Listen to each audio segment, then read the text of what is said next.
जय हिंद एवरीवन। आप सबका आपके यूट्यूब चैनल राष्ट्र सेवा पे स्वागत है। आज हम अपने मई मंथ के 16 से लेकर 31 मई तक के करंट अफेयर्स डिस्कस करेंगे। पहले 15 दिन के करंट अफेयर्स हम डिस्कस कर चुके हैं। कल आपने देखा कि यूपीएससी का प्रीलिम्स हुआ यहाँ पर, एंड आपने उसमें देखा कि डिफेंस वाला पोर्शन इस बार थोड़ा सा हट कर आया। हर बार डिफेंस के क्वेश्चन इतने देखने को नहीं मिलते थे। आप हमारे चैनल पर स्टैटिक प्लेलिस्ट में जितने भी क्वेश्चन पूछे गए हैं, B it the military exercise ले लीजिए, रैंक्स का यहाँ पे कंपैरिजन ले लीजिए, सीडीएस का क्या रूल होते हैं वो ले लीजिए, सारे डिफेंस रिलेटेड क्वेश्चंस हम डिस्कस कर चुके थे।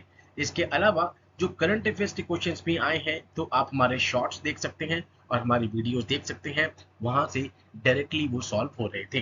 प्लस जो अब हम बात करते हैं कि कोर पार्ट की जो पॉलिटी है, ज्योग्राफी है, इकोनॉमिक्स है, जो हमारे यहाँ पर सेशंस चल रहे हैं, बैचेस चल रहे हैं, सीडीएस का, एनडीए का और सीएपीएफ का, उसमें जितना भी हमने करवाया था, और दो उन सबकी वीडियोस हमने यहाँ पर पब्लिश नहीं कर रखी बिकॉज वो सारे के सारे पेड कोर्सेज चल रहे हैं, ठीक है। बट जितना भी हमने उसमें करवाया हुआ था, सारे क्वेश्चंस हमें कल सिविल सर्विस के पेपर में भी देखने को मिले। और दो अभी हम सीडीएस ओरिएंटेशन और सीएपीएफ लेवल पर पढ़ रहे हैं, बट आप देख ही रहे हैं कि सीडीएस का लेवल लगातार बढ़ता जा रहा है। लास्ट टाइम आपने देखा अभी अप्रैल में किस तरीके से क्वेश्चंस का लेवल यहाँ पर हाई किया गया। अगेन हम एक्सपेक्ट कर सकते हैं कि सितंबर वाले पेपर में इस बार थोड़े से चेंजेस देखने को मिल सकते हैं। सो प्लीज आप किसी भी न्यूज को बिल्कुल भी हल्के में ना लीजिए, बिकॉज यही काम यहाँ पे सिविल सर्विस में कल हुआ। बिकॉज डिफेंस का बच्चे पढ़ के नहीं जाते हैं, एकदम से डिफेंस के क्वेश्चन देखने को मिल गए, ठीक है। एंड बिल्कुल वो हैरान हुए कि ब्रिगेडियर को यहाँ पर, ब्रिगेडियर रैंक को यहाँ पर इक्विवेलेंट एयरफोर्स नेवी में कौन सी रैंक्स है ये पूछ लिया गया, ठीक है। तो बहुत ही कोर पार्ट जो बिल्कुल यूपीएससी वाले बच्चे नहीं पढ़ के जाते हैं सिविल सर्विस में, डिफेंस वाला पार्ट, ठीक है। जैसे फाइटर के बारे में पूछ लिया इन्होंने, 5th जनरेशन अभी तक इंडिया में अभी डेवलप हो रहा है, ठीक है। तो इस तरीके की न्यूज आप मत छोड़िए, बिकॉज डिफेंस वाले एग्जाम के लिए तो वो बिल्कुल ही इंपॉर्टेंट है। ओके, हम अपने करंट अफेयर्स स्टार्ट करते हैं। सबसे पहली न्यूज थी यहाँ पर ग्रीन हाइड्रोजन और यहाँ पर नेशनल हाइड्रोजन मिशन की, ठीक है। टाइप्स ऑफ हाइड्रोजन हम ऑलरेडी डिस्कस कर चुके हैं, इस बार आने के हाई चांसेस हैं। अब है ये वर्ल्ड हाइड्रोजन समिट 2024 की कहां पर हुई है, तो रोटरडैम, नीदरलैंड। नीदरलैंड में दो जगह आपको पता हो, एक रोटरडैम और दूसरी यहाँ पर हेग। जो यूनाइटेड नेशन के 6 ऑर्गन्स हैं उनके सबके हेडक्वार्टर्स न्यूयॉर्क में है, except one, international court of justice, जिसका हेडक्वार्टर हेग में हमारे पास है, ठीक है। तो यहाँ पर ये हाइड्रोजन समिट हुई 2024 की रोटरडैम में। इसमें बेसिकली रिन्यूएबल एनर्जी और ग्रीन हाइड्रोजन प्रोडक्शन के ऊपर डोमेन्स पे यहाँ पे काम किया गया, यहाँ पे डिस्कशन की गई, ठीक है। तो यहाँ से आपके लिए टाइप्स ऑफ हाइड्रोजन, नंबर 1 जो आपके लिए इंपॉर्टेंट है कि कितने टाइप्स की हाइड्रोजन होती है। नंबर 2 ये कहाँ पर हुई है, that is in the Rotterdam. Okay, secretaries assured World Hydrogen Summit delegates to meet any scale of production demand for green hydrogen, provided there is sufficient market demand and support. भाई अगर sufficient market demand और support होगी तो यहाँ पर green hydrogen को यहाँ पे किसी भी स्केल पे प्रोडक्शन के लिए वो उन्होंने यहाँ पे डेलीगेट्स ने क्या करा है, अपनी कैपेबिलिटीज को एश्योर किया है। इसके अलावा इस तरह के क्वेश्चन आपसे पूछे जा सकते हैं। कल हमने यूपीएससी के जो एग्जाम हुआ उसमें भी देखने को मिला हमें, ठीक है, कि जो सेक्रेटरीज हैं उन्होंने इन्फॉर्म किया कि 43% of the India's current installed electric capacity is from the non fossil fuel sources. और ये कहा गया है कि जो 43% है वो 2030 तक 50% हो जाएगा, ठीक है। तो इस तरह की जो फैक्ट बेस्ड क्वेश्चन है आपको नहीं छोड़ने हैं, बिकॉज हमने देखा कि यूपीएससी फैक्ट बेस्ड क्वेश्चन भी बीच में एकदम से पूछ लेती है, ठीक है। तो अभी टारगेट देख लीजिए ना आपको कि भाई जो नेशनल ग्रीन हाइड्रोजन मिशन है, जो एक इनिशिएटिव है गवर्नमेंट ऑफ इंडिया का, नंबर 1 तो इसका मोटिव क्या है कि भाई ग्रीन हाइड्रोजन टेक्नोलॉजीज को हमें अडॉप्ट करना है, ठीक है। नंबर 2 क्या है, टारगेट क्या रखा गया है कि जो एनुअल ग्रीन हाइड्रोजन की प्रोडक्शन है वो 2030 तक 5 मिलियन टन कर देनी है, ठीक है। तो नंबर 1 पॉइंट ये हो गया आपका, नंबर 2 पॉइंट ये हो गया आपका, सो डैट हमारा जो हाइड्रोजन इकोनॉमी है उसकी तरफ हम अपने अपने जो मोटिव है उसको रियलाइज कर सके, ठीक है। ये बेसिकली करते क्या है, जो हाइड्रोजन फ्यूल सेल टेक्नोलॉजीज होती हैं ये एक तरीके से क्लीन और ऑल्टरनेट, हमें यहाँ पर क्या कहते हैं, एफिशिएंट ऑल्टरनेटिव देते हैं, सो दैट हाइड्रोजन गैस को यहाँ पे कन्वर्ट किया जा सके into electricity through electrochemical process. अब ये डायरेक्टली साइंस में पूछा जा सकता है कि हाइड्रोजन फ्यूल सेल टेक्नोलॉजी क्या होती है। This process leaves water vapour as only by product, thus ensuring zero emission. ठीक है, जीरो इमिशन यहाँ पर इंश्योर कर रहा है। वाटर वेपर से रिलेटेड कल क्वेश्चन आया कि वाटर वेपर अपर एटमॉस्फेयर में कम हो जाते हैं, क्वाइट ऑब्वियस है। ठीक है, ये थोड़े सी यहाँ पर किलोमीटर्स तक वाटर वेपर्स आपको देखने को मिलेंगे, अदरवाइज तो आपको फिर पोल्स पे भी बारिश देखने को मिलती अगर वाटर वेपर्स वहां होते तो। ठीक है, एनसीईआरटी में एटमॉस्फेयर वाला जो चैप्टर है उसकी पहली 4 लाइंस में ही ये लिखा हुआ है। ओके, इंडियन आर्मी ने यहाँ पे कोलैबोरेट किया है आईओसीएल के साथ, so that hydrogen fuel based जो बस टेक्नोलॉजी है, सेल बस टेक्नोलॉजी है, उसके वो ट्रायल्स ले सके। Done. Now next is olive green going green. Indian army ने पहली हाइड्रोजन बस रिसीव करी। ठीक है, डिफेंस से रिलेटेड है, आ सकता है। इंडियन आर्मी पहली गवर्नमेंट एंटिटी बन गई है जिसने एमओयू मेमोरेंडम ऑफ अंडरस्टैंडिंग यहाँ पे with national thermal power corporation renewable energy limited, so that वो ग्रीन हाइड्रोजन बेस्ड यहाँ पे माइक्रोग्रिड पावर प्लांट्स को यहाँ पे इंस्टॉल कर सके अपने कहाँ पर, नदरन बॉर्डर्स में। ये कहाँ पे पायलट प्रोजेक्ट चल रहा है, चुशुल में, जहां पर 200 किलोवाट का जो ये green hydrogen based micro program है वो 24/7 इलेक्ट्रिसिटी प्रोवाइड करेगा ट्रूप्स को, जो कि एक एक्सट्रीम क्लाइमेट कंडीशन में रह रहे हैं। इन सभी ट्रूप्स को हमारी तरफ से सैल्यूट है, बिकॉज वहां पर रहना इतना इजी नहीं है जितनी आराम से अभी हम इसको पढ़ रहे हैं। डन। तो आपको इंडियन आर्मी वाली चीज पता हो, चुशुल पे ये पता हो, हाइड्रोजन बेस्ड टेक्नोलॉजी क्या है वो पता हो। ओके, रुद्रम 2 इसको मैंने अपने शॉर्ट्स के थ्रू भी यहाँ पे डिस्कस किया था, बट कुछ बच्चे जो शॉर्ट्स को मिस कर देते हैं उनके लिए दोबारा से है।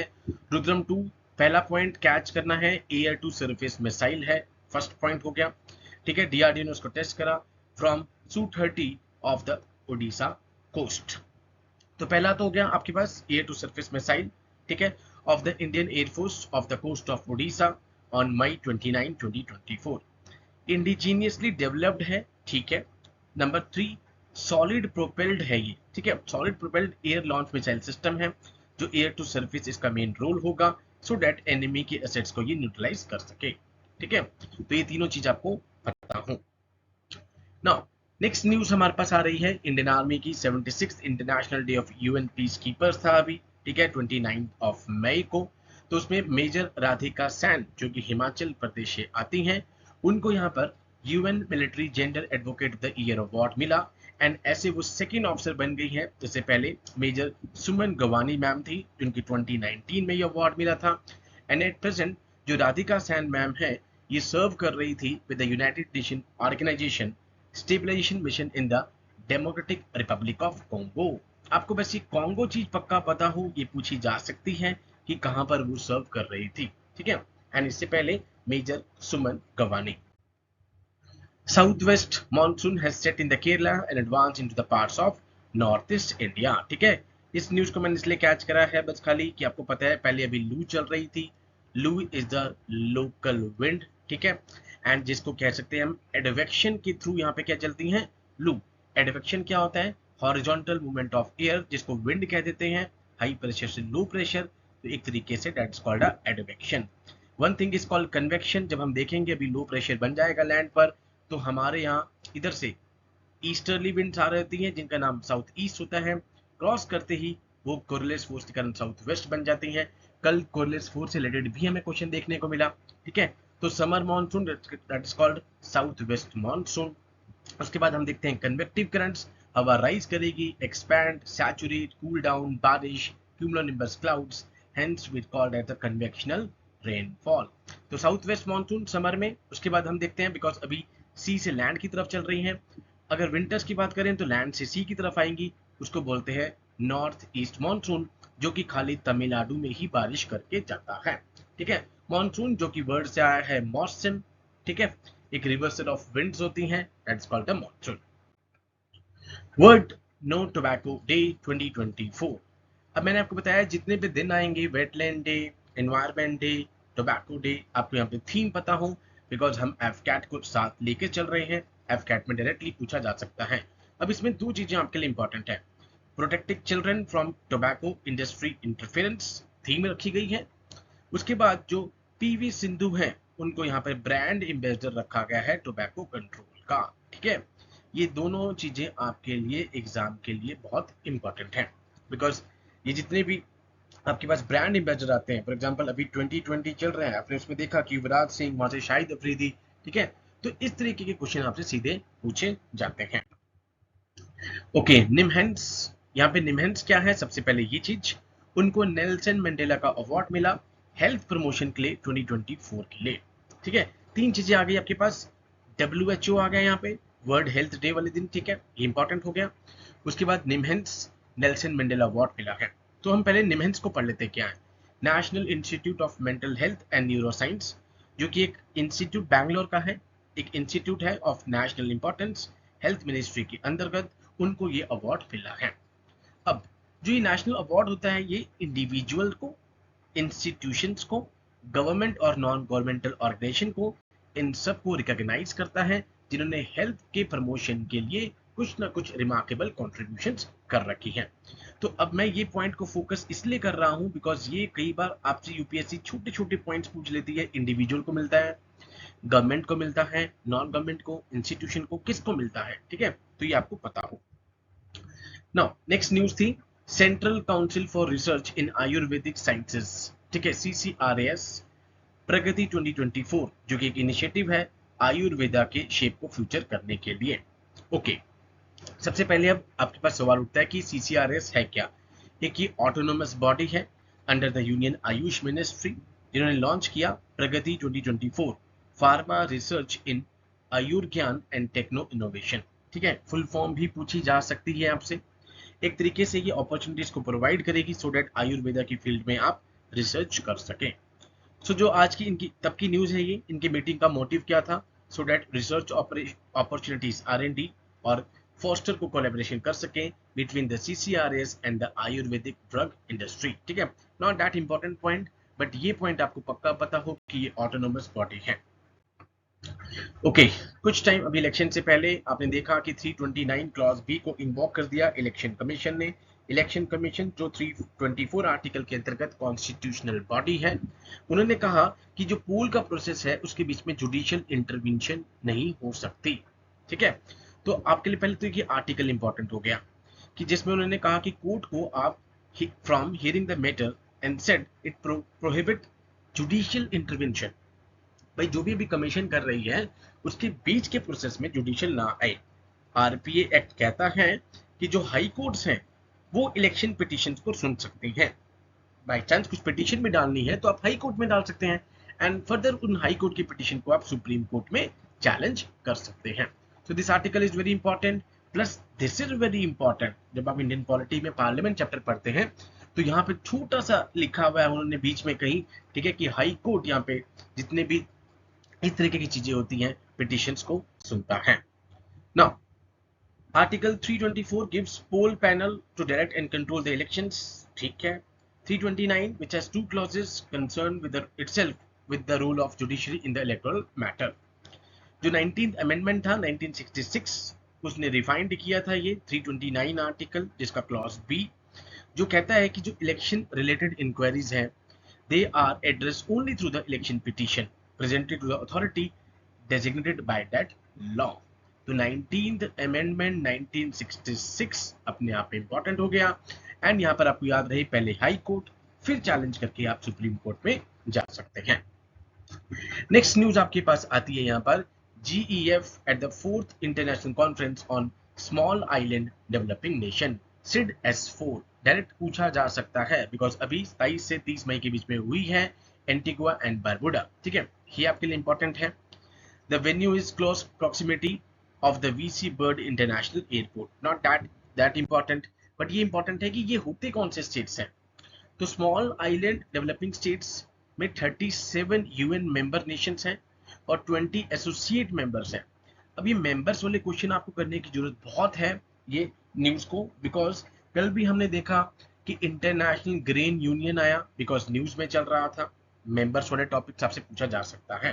ठीक है, SCS रिलेटेड क्वेश्चन आया इस बार CDS में बिकॉज ईरान ऐड हुआ था, जिसमें भी 10th मेंबर बेलारूस ऐड होगा 4 जुलाई को। ठीक है, तो इस तरीके से आपके लिए पता हो ये बेसिकली कि 37 इसमें UN मेंबर नेशन है और 20 एसोसिएट मेंबर है रीजनल कमीशन के। ठीक है, these remote economies are prone to the national disasters were recognized as special case both for their environment and development at 1992 United nation conference. ठीक है, ये जितनी भी हैं इसमें कंट्रीज आ रही हैं, ये सारे प्रोन है टू द नेशनल डिजास्टर्स, इनको रिकॉग्नाइज किया गया एज अ स्पेशल केस, ये आपको पता हो, बट ये टोटल कंट्रीज आपको पक्का पता हो सिड S4 की। टोटल ऑक्यूपाई कितना कर रही है? 0.5% ऑफ द वर्ल्ड सरफेस को ये क्या कर रही है? ऑक्यूपाई कर रही हैं। एंड 3 रीजन्स में है, ये है Caribbean, Pacific and Atlantic, Indian and the South China sea. ये बहुत इंपॉर्टेंट है, इस न्यूज को मैं इसलिए लेकर आया था, अदरवाइज मैं आपको एक बार भी बता देता 37 कि कौन कौन से रीजन में है, ये आपसे पूछा जा सकता है। नाउ फ्रांस की न्यूज थी, will quail new Caledonia rights whatever the cost. Caledonia अभी न्यूज में चल रहा है बिकॉज वोटिंग राइट से रिलेटेड कुछ यहाँ पे नया अमेंडमेंट आया था। तो सबसे पहला तो आपको ये पता हो कि भाई ये है कहाँ पे, तो साउथ वेस्टर्न पैसिफिक ओशन में है, ये आपके लिए लोकेशन बहुत इंपॉर्टेंट है। ये फ्रांस की एक टेरिटरी है यहाँ पे जो कि ऑटोनोमसली है अंडर द 1998 नोमिया अकॉर्ड। ठीक है, ये अकॉर्ड आपसे डायरेक्टली पूछा जा सकता है, नोमिया अकॉर्ड।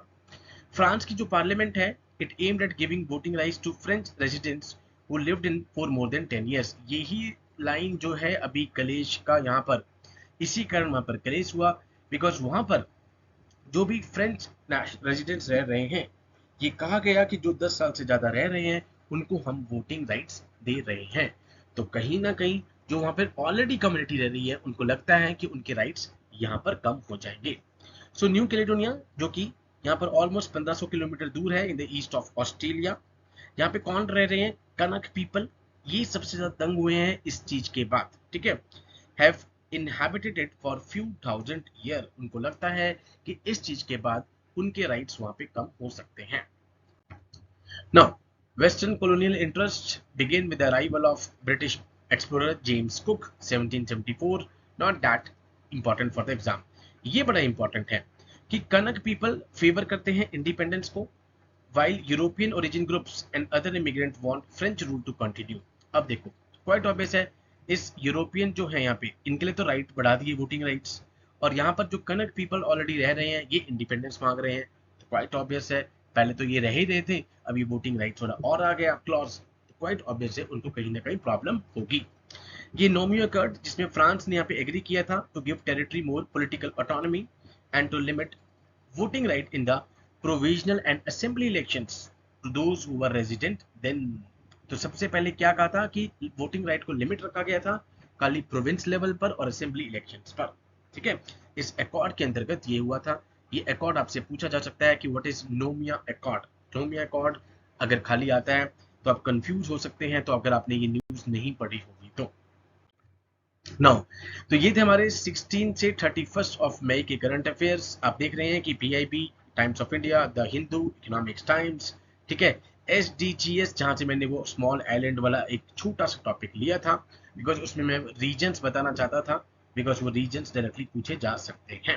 बिकॉज आपने कल अब पेपर देख ही लिया है यूपीएससी का कि यहाँ पे ऑल तो वो सिविल सर्विस का था, बट CDS और CAPF के एग्जाम में भी आप देखते हैं कि इस बार गूगली उन्होंने दे दी थी, तो हम एक्सपेक्ट कर सकते हैं कि सितंबर वाले एग्जाम में दोबारा से कुछ ऐसा हो जाए।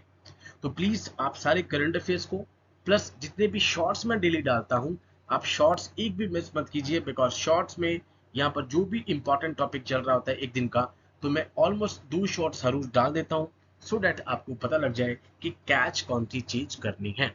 सो with these words I conclude my today session. Jai Hind to all, take care.